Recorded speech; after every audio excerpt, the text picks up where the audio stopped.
Hey, my name is Dr. Tom Lembo. I'm a board certified podiatrist, and every time I get a new pair of sneakers or shoes or sandals, I make a video about it to show you what's good about them, what's not so good, what to look for.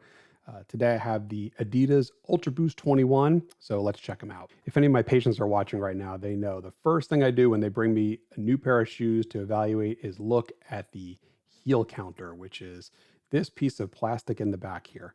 Now, if you've bought sneakers in the past and it doesn't have a heel counter, like a lot of Skechers don't have heel counters or casual shoes, they're not so great, particularly if you have foot problems.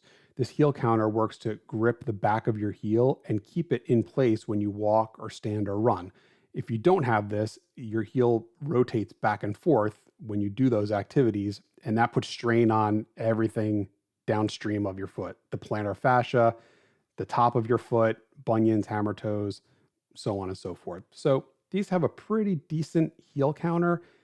It's a little bit flexible, but I could see how it would grip your heel nicely. And I have actually worn these and I do feel support when I wear them. You'll see the outer sole here is nice and thick. If you have heel spurs, plantar fasciitis, heel pain, you might like that extra squishy feeling. Something else that I noticed that was pretty cool about these when I got them is it has this nice notch you can see right here for your Achilles tendon where you're wearing them. And this is great for my patients that have Achilles tendonitis or have that bump. It's called a Haglund's deformity or an exostosis in the back of your heel here.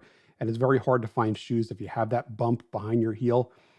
These would hug that area really well and give it some extra room, which I really like. These have a full synthetic mesh upper, which I'm always a big fan of, and I'm constantly recommending to my patients.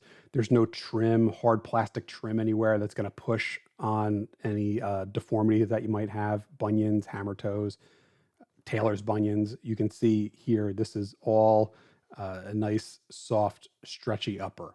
So let's see if I can show you that. If I stick my finger in here, nice and stretchy, where a bunion would be. For hammer toes, absolutely, nice and stretchy.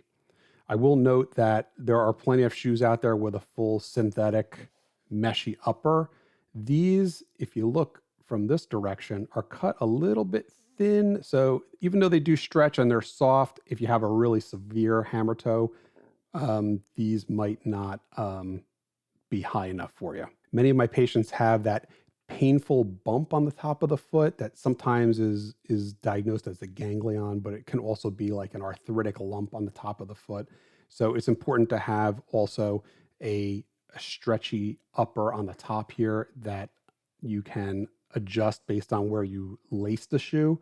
And this definitely has that. This would be terrific for someone in that situation. Taking a look at the cushioning under the front of the foot, well, there's plenty of cushioning. You see the extra thick sole in the back. It's continued forward. Obviously, it thins out, but there's plenty of cushioning up in the front here. So anyone with neuromas, capsulitis, metatarsalgia, pain under the front of the foot, these would be terrific. It's made with recycled ocean plastic, which is kind of cool.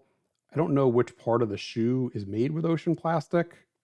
That would be something that I should probably look up. So those of us that have to wear orthotics or insoles with an extra arch support, let's check out how well they fit in here. All right, so first we have our Samurai Insoles Ninjas, which is just a basic arch support that goes under the insole. So we just lift the insole up, put it in there, lock it down. Spoiler alert, I've already worn these with the Ninjas in there, and they fit perfectly. There's plenty of room for your foot, and you're gonna have the extra arch support you need. Next, let's check out the original Samurai insoles. Remove the insole that comes with the sneaker, replace it with the Samurai, pop it down, and these also are good to go. This shoe has plenty of room for these, plenty of room for your foot. Last, let's check out the Samurai insoles Sumos, and actually, I'll tell you, they don't fit. I tried them. You can try and wedge them in there, but honestly, you'll get about halfway. You could maybe pop them down, but once you get this in here, there's not going to be enough room for the device and your foot. Hope you liked it, and I'll talk to you soon. Bye.